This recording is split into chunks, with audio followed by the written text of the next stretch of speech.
वर्ष 2021 का सबसे बड़ा जख्म। भारत में ओमिक्रॉन के मामले बढ़े। दिल्ली बॉर्डर पर 378 दिन बाद खत्म हुआ किसान आंदोलन। T20 के बाद अब कोहली नहीं रहे वनडे टीम के कप्तान।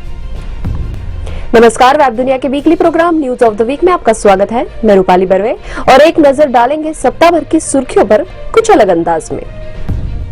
वर्ष 2021 जाते जाते भारत को बहुत ही गहरा जख्म दे गया जब 8 दिसंबर को CDS जनरल बिपिन रावत को ले जा रहा Mi-17 V5 हेलीकॉप्टर तमिलनाडु के कुन्नूर में दुर्घटनाग्रस्त हो गया। इस हादसे में CDS रावत के साथ उनकी पत्नी Madhulika Rawat, brigadier LS Lidder, lieutenant colonel Harjinder Singh, wing commander Prithvi Singh Chauhan, squadron leader Kuldeep Singh समेत 13 लोगों की जान चली गई। इस हादसे में एकमात्र जीवित बचे ग्रुप कैप्टन वरुण सिंह की हालत अब भी नाजुक बनी हुई है। 9 दिसंबर की शाम स्वयं प्रधानमंत्री नरेंद्र मोदी ने पालम हवाई अड्डे पर पहुंचकर जनरल रावत व अन्य शहीदों को श्रद्धा सुमन अर्पित किए।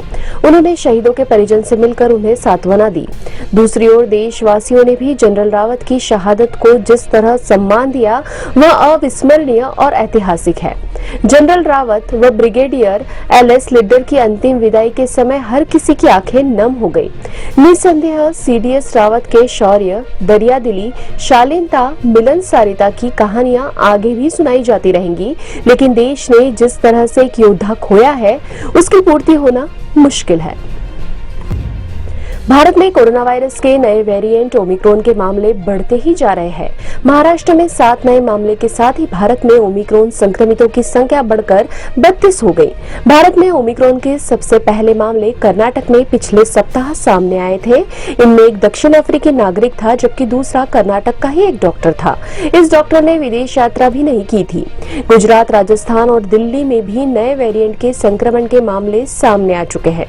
स्वास्थ्य मंत्रालय के मुताबिक भारत में मिले ओमिक्रॉन के मामलों में हल्के लक्षण ही दिखाई दे रहे हैं, फिर भी लोगों को सतर्कता बरतने की सलाह दी गई है। दूसरी ओर IIT वैज्ञानिक मणिंद्र अग्रवाल के मुताबिक ओमिक्रॉन से कोरोना महामारी की तीसरी लहर फरवरी में चरम पर पहुंच सकती है, जब देश में प्रतिदिन 1 से 1.5 लाख तक संक्रमण के मामले आने की आशंका है। हालांकि अग्रवाल का मानना है कि तीसरी लहर दूसरी लहर के मुकाबले हल्की होगी। ओमिक्रॉन से होने वाले संक्रमण की गंभीरता डेल्टा स्वरूप की तरह नहीं है। दिल्ली बॉर्डर पर 378 दिन से चल रहा किसान आंदोलन खत्म होना बीते सप्ताह की सबसे बड़ी सुर्खियों में एक रहा। किसान आंदोलन का नेतृत्व करने वाले संयुक्त किसान मोर्चा के ऐलान के मुताबिक किसान शनिवार को धरना स्थल पर विजय दिवस मनाकर अपने घरों की ओर लौट गए। किसान आंदोलन के खत्म होने की सबसे प्रामाणिक जानकारी वेब दुनिया ने सबसे पहले अपने पाठकों तक पहुंचाई थी। वेब दुनिया से एक्सक्लूसिव बातचीत में किसान मजदूर महासंघ के राष्ट्रीय अध्यक्ष शिव कुमार शर्मा कक्का जी ने किसान आंदोलन खत्म करने की जानकारी देते हुए कहा था कि जब आंदोलन लंबे चलते हैं तो 100% आपकी बात मानी जाए यह भी नहीं होता है। अधिक से अधिक बातें मान ली जाए यह देखना पड़ता है। आंदोलन लंबे चलते हैं तो 100% आपकी बात मानी जाए ये भी नहीं होता है। ये देखा जाता है तौल मोल, भाई आप कितनी बात मान रहे हैं,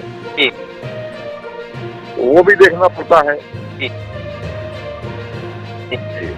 दुनिया का सबसे लंबा चलने वाला अहिंसक आंदोलन किसान आंदोलन को आप कैसे देख रहे हैं? आपने उसकी अगुवाई की पूरे आंदोलन की, अब ये पूर्णता की ओर है, आप कैसे देख रहे हैं इसको? कि दुनिया के आंदोलनकारियों को, नौजवानों को, नई पीढ़ी को जी एक हमने इस आंदोलन के माध्यम से संदेश दिया है जी कि गांधी जी आज भी प्रासंगिक है। अहिंसक आंदोलन ही जो है वो पूरी दुनिया में सफल हो सकते हैं जी।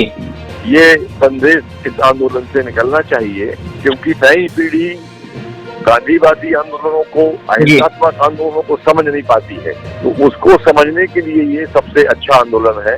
अहिंसात्मक रहा जी, गांधीवादी रास्ते पे रहे, ये हमने पहले ही तय कर लिया था पहली बैठक में कि हम इसको हिंसात्मक नहीं होने देंगे। किसान नेता शिव कुमार शर्मा ने कहा कि MSP सहित अन्य मुद्दों को अब सरकार से बातचीत के जरिए सुलझाएंगे।